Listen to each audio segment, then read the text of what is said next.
Hello, everyone, and welcome to another Star Wars podcast. I'm your host, Matt, And I'm your co host, Melissa.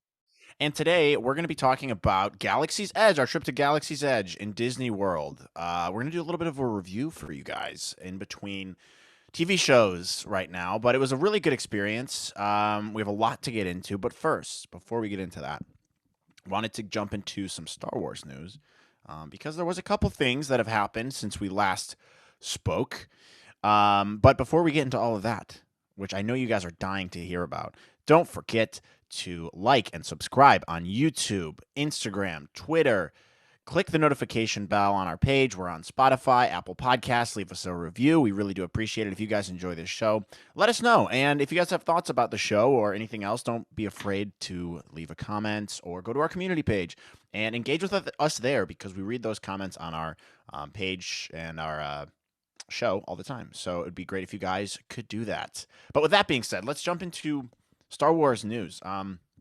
There's only one really big thing that I saw, unless maybe I'm missing something, which I'll have to check my notes. But first news to kick off with is big news coming out of the Obi-Wan Kenobi world. We had a message from Ewan McGregor. Yesterday, 2 days ago, something like that. It doesn't matter. It's not gonna matter by the time this episode comes out. But he essentially announced that the premiere date for Obi-Wan Kenobi has been pushed to May 27th, 2 days later, on Friday. But the news that comes with that is that they are releasing 2 episodes on the same day, which could be great. I mean, I think that's awesome. Like, it'll be good to binge 2 episodes at once for sure. I think that's a great way to start it off. I'm really happy they're doing it. I don't know why they pushed it from the Wednesday. Doesn't matter. But the one thing that might be weird about that, in my opinion, is that's when Star Wars Celebration is. So if you're a massive Star Wars fan and you're going to be at Star Wars Celebration, which I might. I don't know if I'm going to be able to go yet, but uh, you're going to be at the event in Anaheim, and these episodes come out. So if you're able to watch them, I guess at midnight when they come out on Friday before going to the event, that would be great. But I feel like they have something up their sleeve with that. That's my first impression. What did you think of this news? I think they pushed it. I mean, you never really know at the end of the day, but I honestly think that they might have pushed it because of, like, I think there's another Marvel series premiering on that day. Yeah. Or they pushed it because of Celebration, because they want that hype going into that weekend and they want to get people pumped up. The crazy thing to me about this entire thing, though, is the fact that we're getting 2 episodes now. And if each episode is an hour, as we've heard rumors about, that's going to be a 2 hour long premiere, dude. And I know. so, like, you and I have been talking about, like, are we going to live stream this? Are we going to pre-record? I'm leaning towards the live stream, especially because if we get 2 hours, that would be like a 4 hour live stream total of like you and me just like trying to unpack this entire thing and or reacting to it. So I mean, like, we got to figure out a plan for that. So that kind of has my mind boggled a little bit. But I mean, Yeah. you're definitely right. I think I, I get the point of pushing it to the weekend of Star Wars Celebration, but for people going, they know that it's a lot of work at Celebration and it's just so much is going on. So like if they're going to be able to fit that in, I don't know how, but people are going to have to avoid the internet like it's going out of style if they don't want that spoiled. Yeah, I know. And I'm supposed to be traveling that week too. Whether or not I'm not sure what day. It's either going to be Friday or Saturday, maybe Sunday. I don't know. I'm supposed to go to England, so I don't know what days that's going to be yet. But like, I'm also thinking if it does release at midnight on Friday Eastern time, that means it's 9 o'clock my time, so I could potentially watch them both Thursday night. But yeah, it's definitely got my mind in a lot of different places in terms of like how am I going to watch this and how are we going to react to it? But it's exciting. I mean, I think it'll be great to have 2 episodes out at once. No, it'll be amazing. And I'm so looking forward to it. It's just like, oh my gosh, that's 2 hours of like live stream reactions. And then we're going to have to break that down. Like, it's going to be so hype, but at the same time, it's just going to be so much. Yeah, So, yeah, it's going to be a lot. I mean, I suspect they have something up their sleeve because the Star Wars Celebration starts on Thursday, right? yeah, it's like So it's the pre show. So, right. I'm expecting they're going to have some kind of news about Kenobi or something. Maybe there's some kind of release or something they want to talk about on the Friday of Star Wars Celebration. So maybe that's kind of why they pushed it. who knows? Honestly, it could be a million different reasons. It could be just clashing with another release, but also like kind of coming out of that is which is also kind of a piece of news, which I think we talked about already, but I think it's all but confirmed that a Jedi Fallen Order sequel trailer will be coming out to the Star Wars Celebration Anaheim. Hmm. So if Obi-Wan ties in with that at all, that would make sense as to like if they reveal something that's in that trailer of Jedi Fallen Order. I don't know, but that's a theory, I guess. I mean, that's a great point. The other thing I'm thinking too is, Hayden and Ewan McGregor, I'm assuming, are both going to be at Celebration. And so they might have a panel planned for that Friday of like the day of release of Kenobi to have them talk about it or promote it or whatever. Cause it's a really big deal that these two guys are even coming back. Yeah, So they might want to make that entire weekend about like Kenobi, Kenobi, Kenobi, and like pushing their marketing and promotion towards that. So I right. honestly see it as a marketing tactic, and I could see some panels at Celebration backing that up. So that makes sense to me. I'm just like, oh my God, a 2 hour premiere. Is that great? Yes. Is that so much content to talk about? Wow. Like, Yeah, but I'm ready. I'm excited. Bring it on. I've been waiting for this for the last 10 years. I know it's about time. So I mean, it's hype news either way. I'm just happy we're getting a Kenobi show. So I don't really care when it comes out, as long as I get to watch it and it doesn't get spoiled for me. Yeah, guys, Matt, in case you did not know, as we briefly referenced earlier, Matt is going to attempt to at least go to a few days of celebration, not entirely confirmed yet. But he is trying to work that out. I unfortunately cannot make it this year, but if Matt happens to get the chance to go, we will let you guys know and what he's doing Let that us know. day. Yeah, let us know if you guys are going too, because I'd like to go. And ideally, what I would do is, go to some of these exhibits and whatnot, and interview some people there. And if you guys are there doing your cosplay or whatever, I could show up for a day, and we can meet some of y'all, which would be cool. And then I would do just some press coverage of it, which would be nice, and we could cover some of that on the show. I don't know if that'll be 100% confirmed, but like Melissa said, we're trying to work it out. So um, that's the update there. Any other news? I don't think so. I mean, today we are recording on April 1st. April Fool's Day. So, if there are any news, quote unquote, we would have to be very careful, since 99% of that is just going to be fake news. So I don't really know, other than the fact that we got Kenobi and Jedi Fallen Order. Yeah. I mean, I think that's pretty much it. We don't need to. I mean, we did enough Star Wars news for the whole year last episode. So, With that being said, we are going to get into our experience at Batuu, aka Galaxy's Edge in Walt Disney World, Florida. So straight off the bat, Matt, let's just talk about the park as a whole. Like, what did you think? Like, if you were to give like a very quick overall summary of like your overall thoughts on like the park, because it's not that big. Um, what kind of short summary would you give of that? here's the thing. I do not like Disney World. I do not like Disneyland. It's too many people. Uh, it's too crowded. The lines are too long. It's hot. Everything's expensive. It's just a money grab. I don't like being there when I'm 30 years old. That being said, Batuu, the Star Wars element of it all, is very cool. It's the most well done thing in the park, in my opinion. They put a lot of effort into it, a lot of care, a lot of detail, and it's definitely worth going to. So, in terms of that element removed from Disney World, like you're just taking the Batuu Galaxy's Edge part of things into Mm-hmm. account, not the rest of the park. It's excellent, I thought. The design of the, I guess the set of the village or whatever, the market, the people that are in character, the drinks are worth the price. Like that's the best drinks in the whole park, in my opinion. Not even close. Um, the rides, um, Rise of the Resistance is great. Smugglers Run is pretty good. Oga's Cantina, really, really. I mean, they just put a lot of time and effort into this, and I thought definitely the highlight. There's a couple things that I had problems with, but if I'm looking at it as a whole, excellent, and I would recommend anyone who's a Star Wars fan, you go. I mean, it's not as developed as it could be quite yet. I mean, it's only been around for Mm-hmm. a couple years, and they could definitely add some more. But overall, it's very good, and I think it's worth going to. What about you? I mean, essentially the same thing. I was blown away by the attention to detail because Star Wars details are such like a niche thing. You either know everything about Star Wars or you know very, very little. Um, and I feel like these people who the Imagineers who were coming up with the concept of the park really paid attention to like the way things would look, like the bathrooms.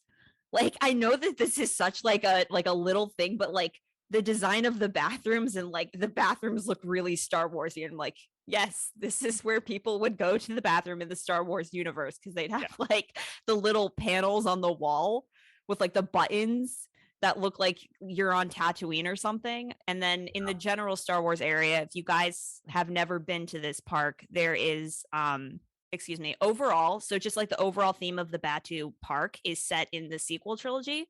And so you will see First Order stormtroopers, you will see Kylo Ren, you will see Rey and Chewie walking around the park. But in the main area of the park, there is a parked like TIE fighter and stormtroopers there, and the stormtroopers will like actively engage with you. And so when it comes to like the details and the immersiveness of the environment, the Imagineers really didn't miss. And it's like, and you can hear they have these noises playing in the background of ships taking off. So you feel like you're in a spaceport. Or if you're I don't know, walking down the street and you see a cast member and you have to ask them a question, or the people who serve you in the restaurants, they'll either greet you and say bright suns in the morning, which is the equivalent of good morning, or twin moons in the evening, which is good evening. So it's just like the little details in the cast members in the restaurants. It's just very articulate. And you can tell they were extremely considerate of the time and effort and understanding like what the fans want to feel when they're in this park. So I'd have to say the attention to detail is just insane. And overall, throughout the entire experience, no matter what you did, you could really feel that. Yeah, no, I totally agree. I think that's a great call out too. Like even the little props that are around there. I don't know what you'd call them. The little like boxes in the doorways and Oh, the yeah. the everything there. Just like they did a very good job with the details there. Um, I think once if they plan on expanding it more, like adding one or two more rides would be good. I'm sure they will. Hmm. But it's definitely a great start. Um, For sure. so yeah, I'm a fan. I thought it was great. It was better the second time we went because we went twice. We went once on Wednesday and then once on Tuesday and then once on Thursday. Um, so I think there's a couple elements though that we could get into that like I thought could have been better personally. Do you want to start with that first and then maybe get into like the other experiences like Oga's Cantina and Sure. then So I think so one of the things, like, of the things that I just told you everything I liked. Like overall, it's great, and we'll get into more of the things that I like in a second. But I think one of the things right off the bat that like maybe could have been better was the merch. I thought like mm, the gift shops and stuff. We went to like every single gift shop, you and I. Like we went to so many, and I didn't find a single thing that like I wanted that I thought was top quality or that was like something I could even put in my suitcase and take home. hmm. And it was worth the cost. Like some of these things are so expensive, and it's like I don't know, like the lightsabers. No thanks. Like that's too big to put in my bag. Also, you can get better lightsabers online. Like there's way better quality ones. I'd rather spend my money on that. I guess the experience of building one is pretty cool. But we didn't do that. The building the droid thing is really cool. Again, too hard to fit in my suitcase, and it's also super expensive. But you get to like build your own droid. Like I wanted a shirt or something. Like I wanted a Star Warsy shirt or like a cool hat, or a necklace or a bracelet or I don't know, something that's like super Star Warsy. And like they just had, I was very underwhelmed with the amount of options they had in terms of that. Like I just wanted a Star Wars shirt, and like they have Jedi robes that are like super thick and black and hot, and it's like 90 degrees outside. And I just wanted like I don't know, something like a cool little trinket or something I could easily put in my bag, but there was just something that compelling to me. Like they had the chance cubes, which is like fine, but those are like $30. And you're like, I'm not paying $30 for these two pieces of plastic. And like they have like plush toys and stuff and just like coffee cups, and I'm like, I don't want a coffee cup. And like just some of the shirts weren't that unique or interesting to me. So that was one area where I was kind of disappointed. The price points are really high. They're definitely trying to squeeze you for every dollar you have. And so maybe people would disagree with me, people that have been before, but overall, I wasn't that impressed with the merch there that they had to buy. No, I really wasn't either, especially because like I did do a little bit of research before we went into the park. And one of the things that I saw they sold at the park was the Japor snippet that Anakin gives Padme in The Phantom Menace. And that's like always been like a niche little thing that I've wanted to own. And so I was like, oh my gosh, like I'll go to the park, I'll get this, it'll be great. That's really the only thing I wanted. Because again, I know how overpriced it was going to get. So I was very aware of that. And I was like, oh, it's like close to $20, not quite $20, I think. So I was like, that's fine. I'll get that. And I went into, what was it called? Doc Ocknar's? I don't know what it is. I'm going to have to look it up Yeah, I think later. that sounds right. Doc Ocknar's like Den of Antiquities. I'm probably botching that. I'll look it up later. But I went in there and I was looking everywhere for it, and I finally asked like the woman in charge of the store, and she was like, "Oh, we stopped selling those about like a year ago." And I was just so disappointed because it's like you said, like you get into these stores and you want something that speaks to you, like a cool t-shirt that has like an artistic take of Qui-Gon or something, or a cool hat that's designed after Ahsoka Tano. But the merch for the most part was pretty bland in variety. It would be like, oh, here's a couple black t-shirts with a design of the Black Spire outpost, or it says Batuu Galaxy's Edge in Arabesh, or like here's a little keychain that you can buy with the Black Spire on it. Like it just didn't feel like it had an artistic personal touch to it. Say like the Japor snippet does, because that's very like if you're a Star Wars fan and you look at the Japor snippet, you would be like, yes, that is what Anakin gives Padme in The Phantom Menace. Super niche, but it's recognizable. And there was nothing there that I was looking at that I was like, oh, that's recognizable, but it also feels like something super personal to me. I mean, like they had like the plushies of the Loth cats or little things from Star Wars Rebels, but it's just like in terms of variety, it just felt like it was sticking to a particular circle. And because of that, I just didn't feel drawn to anything. Um, Now, with that being said, I didn't want to leave without getting something. So I did get this little Black Spire Outpost pin, which I have right here. Yeah, it's cool. And that's pretty cool. It's engraved and then you open it and it's got some artistic imagery of the park on it, and it says Black Spire on the left-hand side if you guys are watching this. And that's cool. Like this is a nice little trinket, but it's not like something I could wear, or I would feel like emotionally attached to or drawn towards. I just wanted to have something to remember it by. So if there was probably like the biggest knockoff for points, it's definitely the merch because it feels very limited. And a large part of that, I think, is due to the fact that they've decided to hone in on one specific area of Star Wars, which is the sequels, which is also not you or I's favorite era. No, yeah, which is weird. It's almost like they're trying to erase all the other, like, there's so much good Star Wars stuff you can do from the Mm-hmm. original trilogy and stuff. Like, there's just, I don't know, there's like busts of Luke Skywalker. Like, I'm not gonna buy a bust of Luke Skywalker for $85 and then put this 50-pound thing in my bag and take it home. Like, it just doesn't make sense. Um, and it just felt like a money grab to me in a lot of Mm-hmm. ways. And it didn't feel super well thought out in terms of the merch you can buy. But not a huge deal. Like, I'm not, oh, I hate it, it's the worst. Like, I don't really care that much. But I ended up buying a Baby Yoda hat. Like, that was the one thing that I bought, which I wore in the last episode. But I got that from a different place in MGM Studios. Like, it wasn't even in, like, they didn't, all I wanted was like a Baby Yoda shirt or like a hat or something. Like, they didn't have that in any of the stores. I'm like, you don't have any Mandalorian stuff, you don't have any Boba Fett stuff, you don't have any Obi-Wan Kenobi stuff, you don't have any original trilogy stuff or prequel stuff. Like, they had some, but it's not great. It was just like, ugh. No. And I think honestly that was probably like the second biggest takeaway from the park, which is the park is still relatively new and clearly they will add on to it.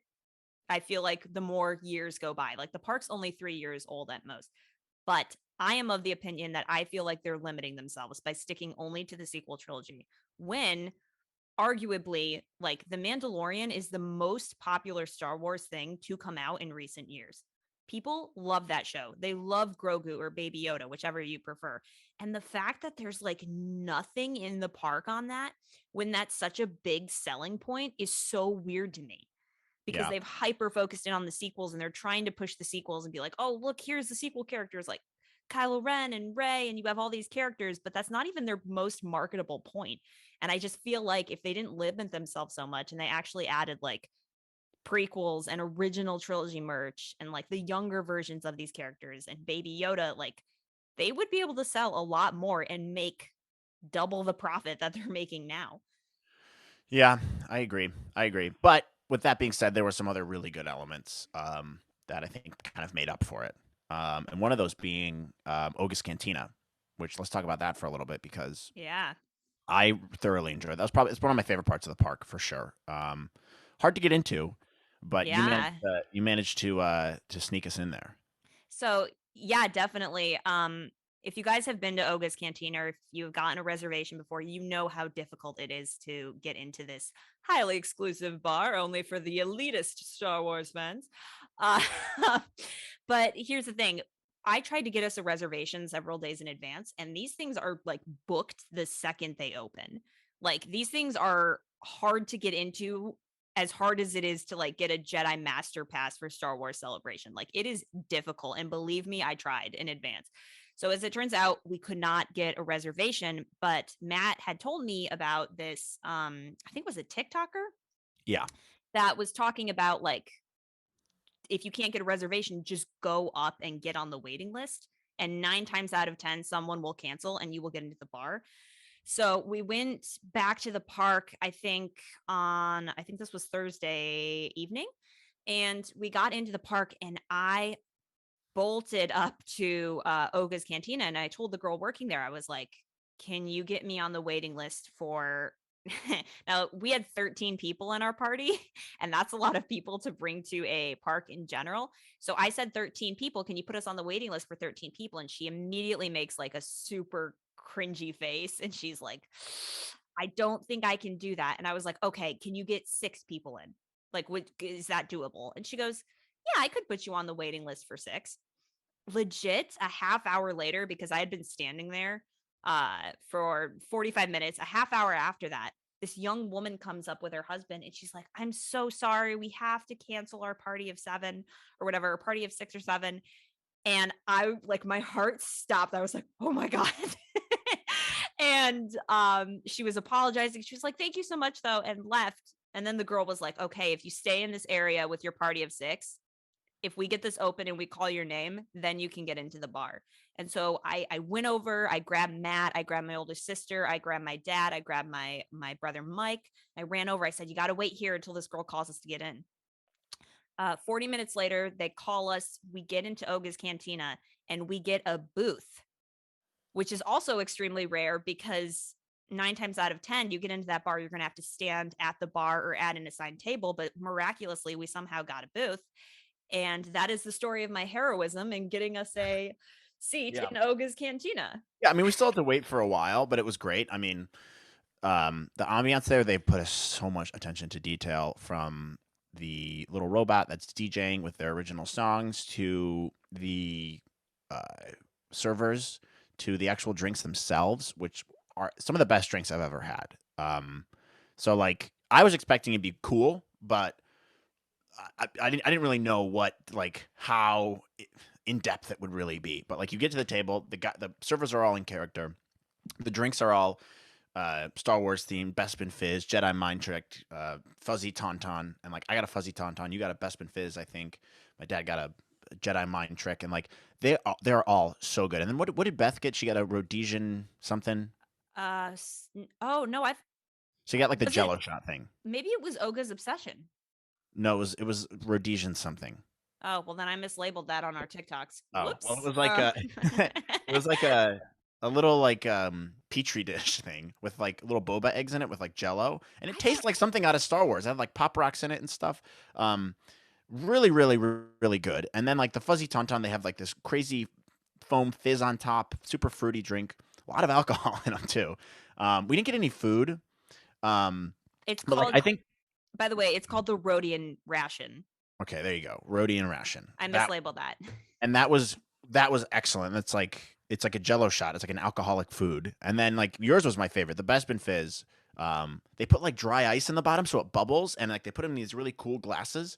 Um, and like it makes your lips tingle afterwards, I guess, because of the dry ice. I don't know, like it was so good. I was thoroughly impressed with those drinks. I could have drank there all day. I think we were there 45 minutes. That's how much time you're allowed, but that's all you Hmm. really need. And then I had a Gamorrean ale or something like that, which was also a really good beer. That was the other thing too. So some of the beers around the park, the Disney brews them, which I thought was cool. Like that Gamorrean ale was, it did have like an interesting, unique kind of IPA taste to it. And all the drinks had that same similar vibe to them, where they were just well thought out, really well put together, and just like delicious. So I think the drinks were 10 out of 10 in my book. Like it's worth going if you like alcoholic drinks. They're awesome, but it's also worth saying that for the rest of the park. Even if you can't get into Oga's Cantina, they have drinks in the different stands around the park too. So you can get beers, you can get the Sprite and Coke, which are in those little like thermal detonator containers, Yeah. which I think you bought. You bought one or two of those, and then the blue and green milk around the park is also Right. fantastic. Yeah, and I have to admit too, like going off what you said in the bar specifically. So I'm not a huge alcoholic drinker. I just don't like alcohol all that much. I tend to drift towards like the sweeter alcoholic drinks, just because it tastes less like alcohol, but you'll be relaxed after drinking it. So when we got into that bar, I was kind of like, okay, whatever. It's Star Wars themed. I want to try it. I want to have the experience. The Bespin Fizz, I cannot state how much I liked that. Like that was not only super fun to drink because of the dry ice, it was just so delicious. Like Yeah, it was unlike anything I had ever tasted in a bar before. And the Jedi mind trick, like you said, was really good. I really liked the Rhodian ration. That was so much fun to eat too because of the little like boba bubbles in it. yeah, And then what was the Sky T16 Skyhopper was yeah. Carolyn's, I think. Mhm. Hers was really good too. So I agree with Matt 100%. Like 10 out of 10. The drinks are so good. And I was expecting them to be decent, but not great. But they were amazing. And Yeah. by the way, I do want to give a shout out. I cannot for the life of me find this guy's name, but our server at the bar, 10 out of 10, just cast member wise. Like this guy went all out. He came to the table. He was engaging, super cute, I might add. Like this guy was pretty cute. He came over. He was so in character. Who asked him? Was it you or Mike who asked him about his story? They're like, oh, like what I planet are you did. from? Okay, but I give him an 8 out of 10 because he wasn't able to riff at all. He had all these like canned responses for stuff, but if you're gonna dish it out, like you have to know there's gonna be thousands of Star Wars dorks going in there every day. And so I was like, all right. So I'm like, all right. He's riffing a little bit. So I asked him like what his story was, and then like how to get to Hoth from where we are. Just like a basic question, and which all you have to say is like, oh, it's 6 parsecs away. Like, just make something up. And he was like, "Oh, I don't know." I was like, "What? What do you mean you don't know?" He's like, "Well, I've lived on Batuu my whole life." It's like, okay, still, like, you're in a spaceport. You think, I mean, if we're in character, you'd think he would riff a little bit on that and respond. So I was like, okay, man, like, cause he laid it on so thick with like when we'd order our drinks, like he would make a little quip about each drink, like with the Jedi mind trick, it was Right. like, oh, hopefully it doesn't work on you, and then like, Fuzzy Tauntaun, he's like, I hear those things are, whatever, I don't remember, but like, you can't tell me where Hoth is. Come on, dude. I don't know. I enjoyed him a lot. I think as far as cast members go, you either get those people who are super into it, or you get those people who are just kind of like, trying to get through their day or whatever. I thought that guy did pretty well. I thought he was very engaging, and I liked the little commentaries that he made. So as far as like the average cast member, Yeah, in any other like park, this guy definitely stood out to me. And you take notice because it's like if you work in a Star Wars park, you do kind of need to have that background knowledge, but you can also see like the passion come through from these people who clearly like really like the franchise and the stories in it. So I mean, I appreciated him. I had a good time. I thought his interactions were funny. yeah, yeah. I mean, he was definitely good. I think my one complaint about Oga's Cantina, as a whole, would be it's very expensive. Oh So yeah. keep that in mind if you're going. Be prepared to spend a bit, especially if you want to try a lot of different drinks, which we did.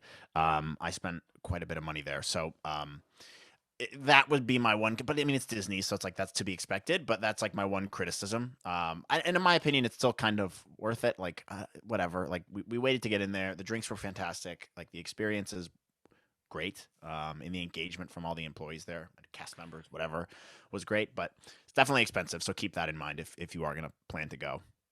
Definitely. The one other shout out I do want to give is the music in the bar is very well done. Yeah, If you guys want to hear the playlist to Oga's Cantina, all you have to do is go on YouTube, type in Oga's Cantina Rex's playlist, and Rex is the name of the droid playing in the bar. And the music is extremely well done. Like this summer before we went to the bar, I binged all of the songs, and it's just so funny because it's like modern pop songs but make it Star Wars. And there's one song in particular which is like this intense throat singing, and I don't know the name of the song, but anybody who's been to Oga's Cantina knows that like in the middle of the song they go done a done a, and when we were in the bar the cast members were doing that, and I was like, oh my god, it's that one song from Rex's playlist. So that's a nice attention to detail as well. The music is very, very well done. So if you just want to get a kick out of that, go on YouTube, type that in. It's great.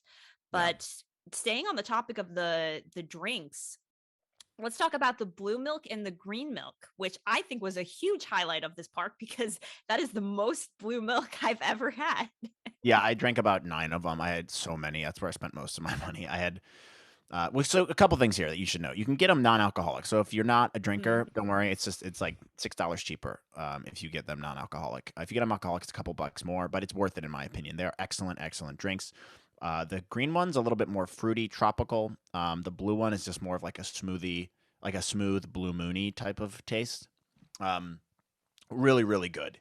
Those are perfect for a hot day if you're waiting in line. A pretty healthy dose of alcohol in them too, I and they're mean, easy to get. But the one recommendation I would have, you have to go over near where like the docking bay thing is. It's kind of down from Oga's Cantina a little bit, but put it in a mobile order. So that would be a number one recommendation for Disney or Star Wars in general is do everything on the app. If you want food, order it ahead on the app. If you want drinks, order it ahead on the app. There's a whole line for the blue milk thing where you walk up, and if you order it on the app, you can cut past the entire line. mhm. Um, and so it's not always huge, particularly at nighttime, which is something I want to get into a little bit later. But for the blue milk, green milk stuff, like you can cut the whole line to get it, as well as the other places as well. But totally worth it, I thought.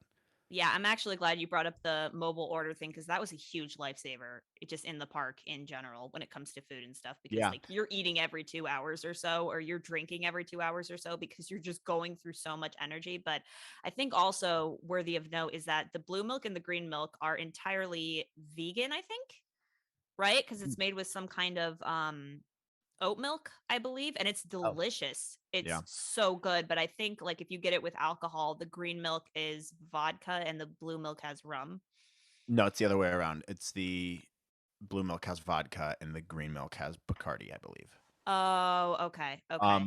But it's But yeah, I mean, either way, great. But the other thing to bring up there too is in the mobile order thing. Even if you don't want a blue milk, if that's not your thing, if you want to get a different drink, there's other cantina places, like there's other restaurants and stuff where you can mobile order just drinks.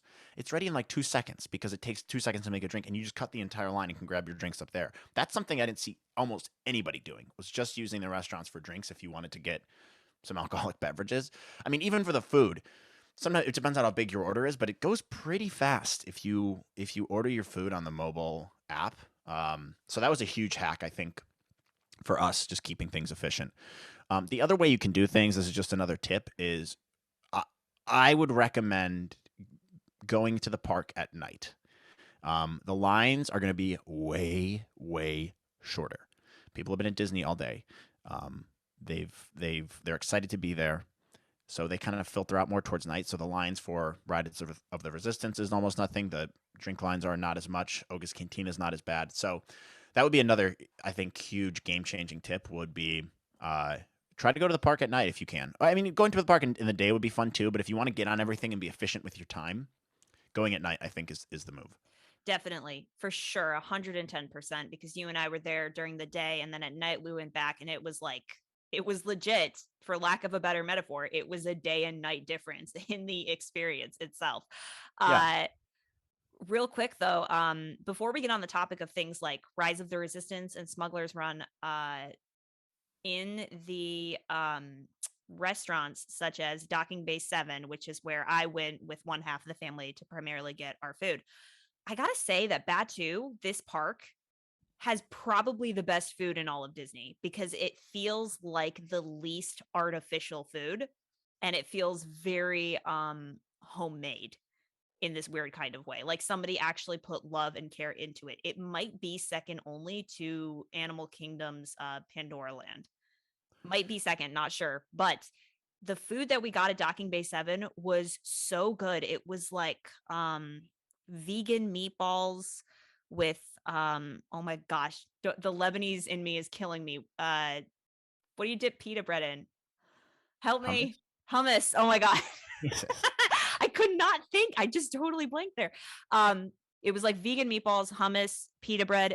So good. I cannot think of the name of the dish on the menu, but it was delicious and filling, and I would go back and get it. It did not taste like artificial chicken tenders and fries. I honestly think that this park had some of the best food in maybe all of Disney. Yeah, I agree with that. I think it's excellent, excellent food. I think this is like the highlight of Disney in terms of places to go. There's I thought it was going to be a lot busier than it was too. I was shocked at the amount of like I mean most people are kind of standing in line for Rise of the Resistance or True. Smugglers Run, but it wasn't as crowded, which was nice. And so it's pretty easy to get your food too. And there's so much to do there with the shops and stuff. It kind of distracts people and it has a nice flow to that side of the park. Mm-hmm. So I like that, but I agree with you. I thought the food was really good there. Um, and I unlike you, I like alcohol a lot, and I thought the alcoholic drinks there were just phenomenal. They Um, were 10 out of 10 with those. Expensive, but very very good.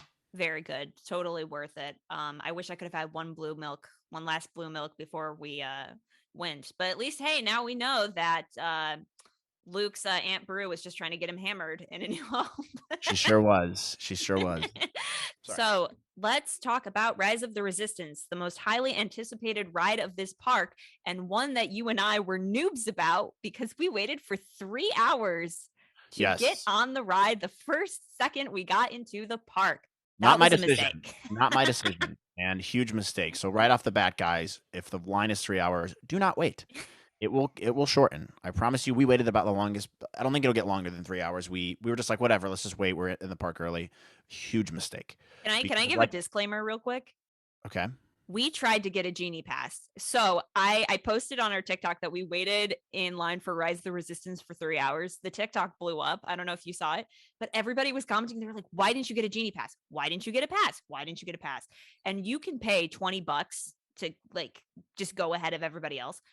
But it was sold out. Like we tried, like our dad got on the app and tried to buy these for us, and we couldn't. This is like yeah. something. I mean, also, Dad is not the best with technology. He tried getting us one for Tower of Terror too, and ended up screwing that up. So I don't know if he did it correctly. But I mean, we could have taken control. But I also think the genie passes are a scam. Like you can do for some of the other rides, like it's fine. But also, you don't need them for Rise of the Resistance. We're just stupid. But like, go at night. Go in the afternoon. Like people have already been on it all day. Like don't go in the morning at the very beginning of the day. I would just wait. Keep an eye on the app. It tells you how long the waits are. Just look on the app and like wait for it to get down. Even an hour wait, like who cares? An hour and a half wait, who cares? Like whatever, that's not that bad. We're stupid. We waited for 3 hours. It was brutal, and then it also kind of took the wind out of my sails because when we're done, it's like, God, I've been waiting in line for so long. It's so hard to go around the park and be energetic after like that. Just takes all the energy out of you. So huge recommendation there. If you can get a genie pass, get one. They're really hard to get when you log on at the beginning of the day. It's also good to preface it with that. But if you can't, it'll be fine. Just go on the ride later on in the day. That's what I'd recommend. And you and I ended up going on the ride what 3 times? Like Uh, we went on it later that first day at like what 7 o'clock, something like that, and the wait was only 40 minutes. Oh my god, we got on the ride I think in 30 to 40 minutes. Like at Yeah, the end of the day because when we first went on the ride at the beginning of the day, one of the cast members was like, "Why didn't you come on this at night after we had said that we had been waiting in line for 3 hours?" He's like, "I swear it goes down at night. Just come back at night and nobody will be here." So we were like, "Okay."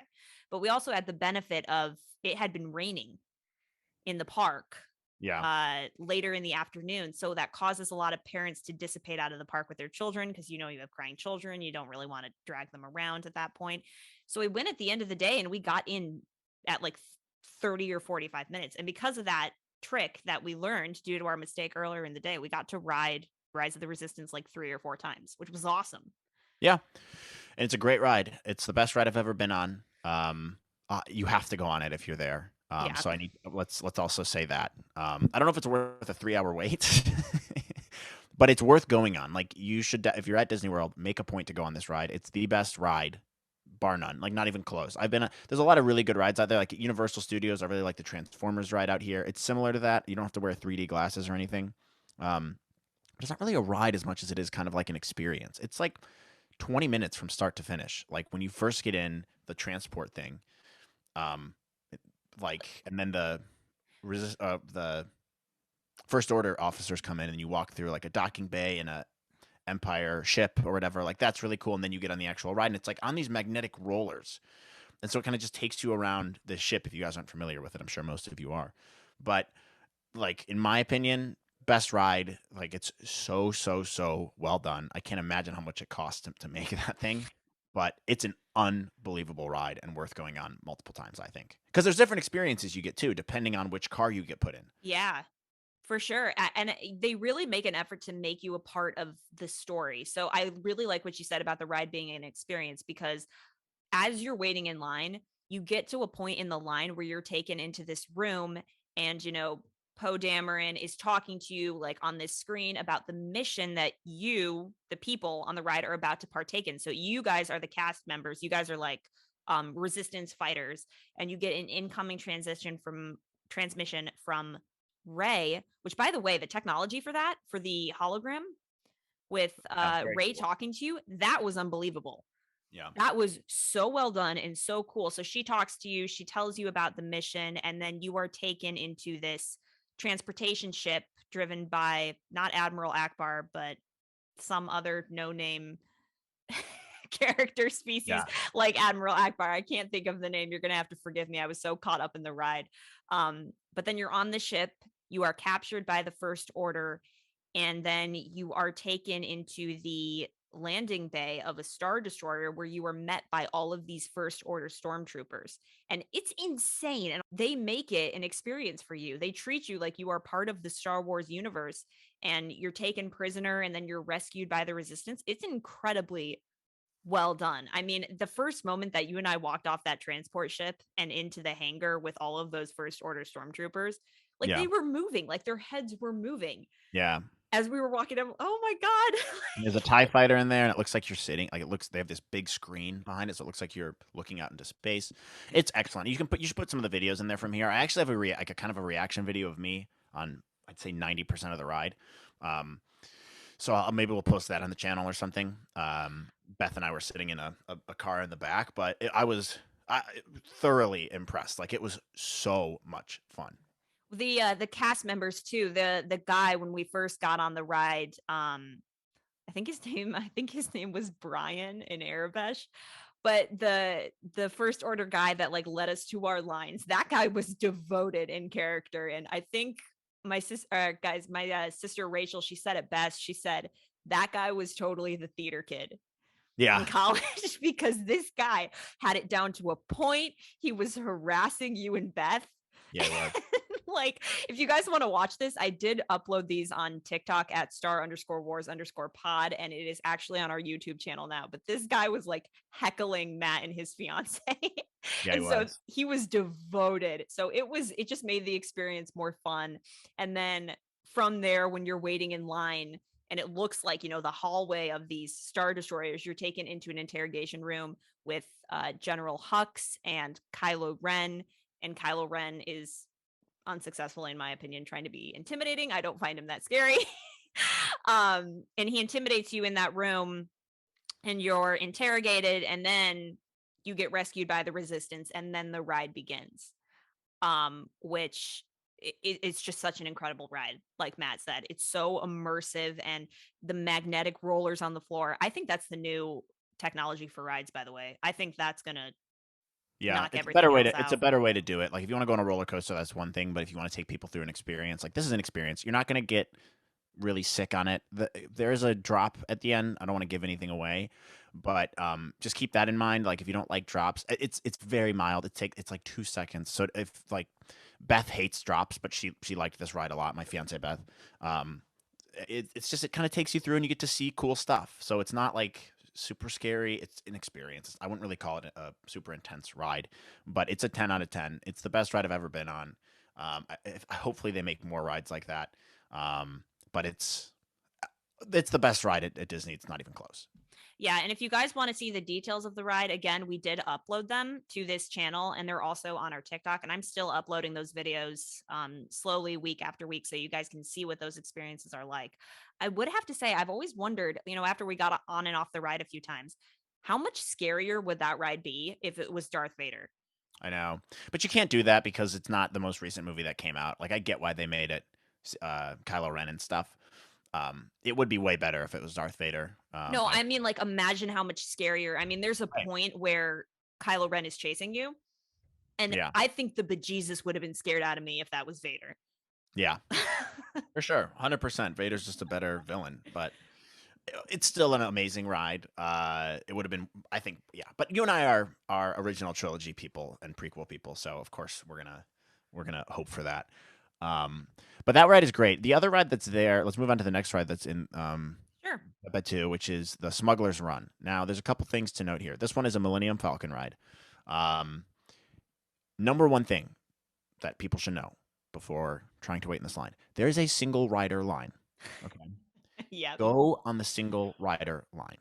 If you want to experience it and the wait is really long, just go on the single rider line. You'll probably be made an engineer, but who cares?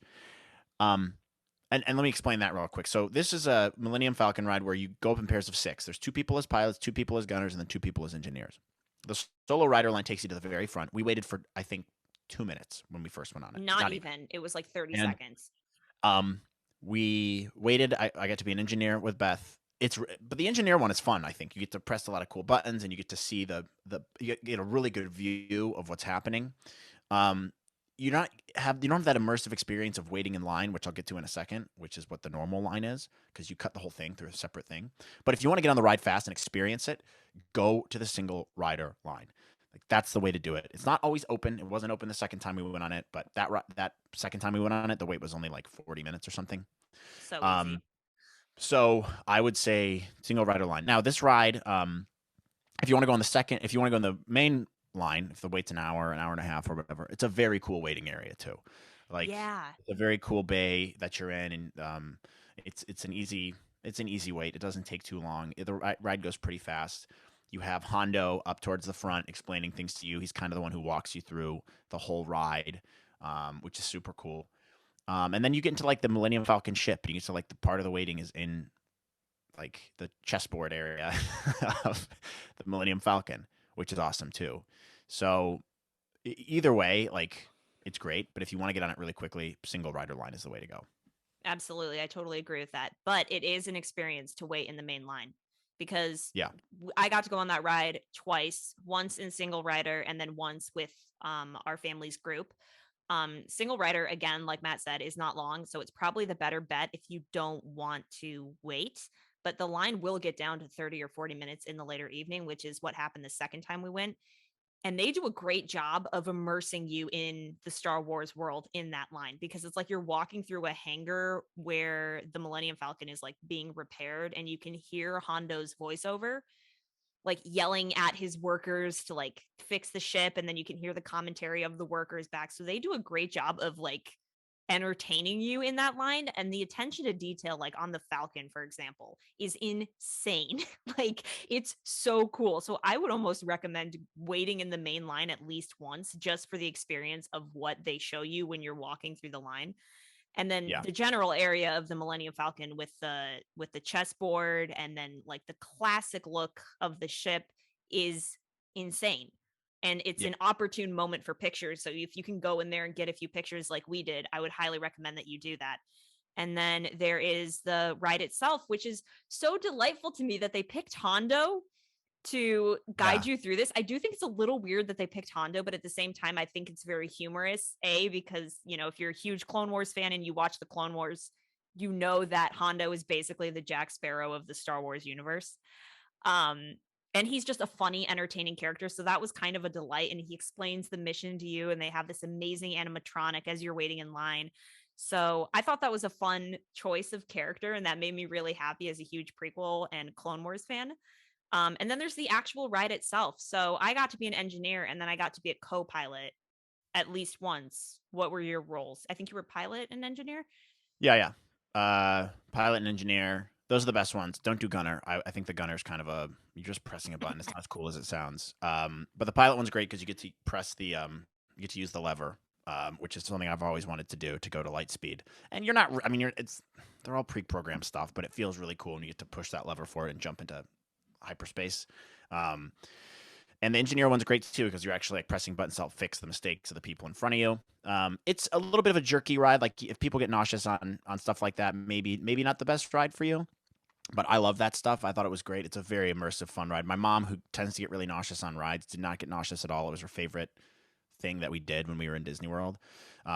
So keep that in mind too. But it's a really really fun newer version of Star Tours. It's like a better version of that, Yeah. more intimate, and it's a pretty long ride too. It's a 10 minutes, like maybe? 5-10 minutes. Yeah, it's not. I'd say probably 5 minutes, but it's really good. So I think that was probably my second or third favorite ride of the entire trip. But it's really good and it's worth going on. And the line's not as bad as Rise of the Resistance. So for the only two rides in Star Wars world, I think those are the only two rides. Yeah. Um, other than Star Tours, which has been there forever. But they're very very well done. Yeah, definitely. And then Rachel, I think, went on Star Tours, and she said that they basically redid it with Kylo Ren, but there's like a part of it now. I did not go on this ride. I don't think you did either, Matt. But there's a newer version of Star Tours where, Kylo Ren's the big baddie, but then they choose somebody to be like a spy. And Rachel ended up getting chosen as the spy. And so they've kind of created that to be more of an immersive experience. Again, I haven't been on the ride. I can't speak to details on it, but I'm sure there are videos on YouTube that you can watch of Yeah, I didn't know the they redid it, which experiences. is why I didn't go on it. I've been on it before years ago, but we just didn't have time. There was so much other stuff to do, and I was like, whatever. If we don't go on this, I'm not that mad. And also, the wait was kind of long. Like, it wasn't long on when we didn't want to go on it, and we're like, oh, but we'll go over there later. And then on the time that we had to go on it, the wait like went up a lot, and it's like, I don't want to wait an hour and a half to go on Star Tours because I didn't know they had changed it. So we missed out on that. But yeah, Rachel said our sister said it was good, so I guess we'll take her word for it. And to try it if and when we go back. Yeah. The other thing I can think of too is going back to the cast members. I did see Ray and Chewie with Rachel because I was wandering the park with Rachel a little bit, and they did come out and like interact with the fans a little bit. And the Chewie's legit, dude. Like Yeah. he came out, was like roaring in people's faces and stuff, and got on the level of the kids, and like the hair looked really good. Like that was a legit Chewbacca. I was very impressed with that. And then Yeah. they had I saw Ray them come walking out. around. I saw them walking around when you were in the bathroom and get buying your thing at the store. We were waiting around. I saw them kind of walking. I was pretty up and close with Chewie, and it was really cool. Really, really well done costume. The attention to detail is just insane. The cast members being in character is great.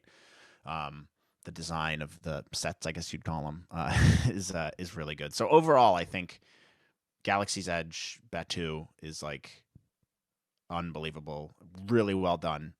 Very high reviews from me. And we had a great time.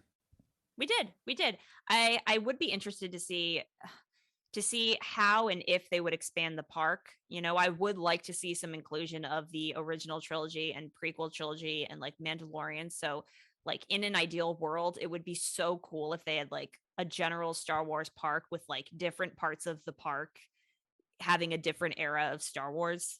Because like Yeah. not only does that bring in like 10 times the bucks, but it also caters to every generation of Star Wars fans. And I get that the purpose of this park when they first created it was to kind of promote the sequels and the last sequel movie, but we're kind of past that now. And Yeah. you could argue, but I don't even think that this is the most popular era of Star Wars right now. So it would just be interesting to see. It's like, what other rides would they create on different era of Star Wars? Like, imagine if there was like a ride based on the Phantom Menace or a ride based on Return of the Jedi. Like, it would just be so much cooler. And I think it would rake in the cash more. So I would like to see if they make any changes like that. within the next 10 years, but it's still quite an experience to go to this park and immerse Yeah. yourself in it. Like if you're a Star Wars dork, you have to go. It's so much Yeah. fun. I wouldn't be surprised if they changed the world to like a more Mandalorian themed, which would make more sense to me. But we'll see. I mean, it's still early on in the park, in the park's history, whatever. So I'm sure they're going to build onto it more. But overall, we had a really, really good time. Highly recommend you guys go. Hopefully, you take our tips. We got some of our tips from the internet as well, so we're passing them along to you, and some of the stuff we just found out for ourselves. So hopefully, this has been helpful for you guys if you guys decide to go. But we had a blast. I think I'd say 9 out of 10 experience, 9.5 out of 10 experience for me. The only thing being the prices and the merch wasn't like fantastic, but other than that, like very, very high quality. Any final thoughts? No, I mean, I think I pretty much said my piece on that. It'd be interesting to see them just expand the park more to other eras of Star Wars because I always want to see these things improved upon. And again, it's weird to me that there's really nothing on Mando, given that that's probably more popular than any other bit Yeah. of Star Wars right now. But it is. It's a great park. You guys will have so much fun. If you're a Star Wars dork like we are, you will have a great time. It is an experience worth having, and I would definitely recommend 9 out of 10 too for me. Yeah. Well, with that being said, guys, hopefully this was a fun episode for you to listen to. As always, I'm going to mention it again. Don't forget, like and subscribe at star_wars_pod on Twitter, Instagram, TikTok. We're another Star Wars podcast on YouTube. Leave us a comment. What did you guys think? Have you guys been to the park before? Is there anything we left out? Let us know in the comments below. We'll talk through them on our next episode. And we'll do something soon. We'll do another episode soon as we wait for Obi-Wan. We'll figure all that out. Hopefully, I can make it to Star Wars Celebration. Who knows? But there's exciting stuff in the works nonetheless. And we'll see you guys next time on another Star Wars podcast. Yep. See you guys. May the force be with you.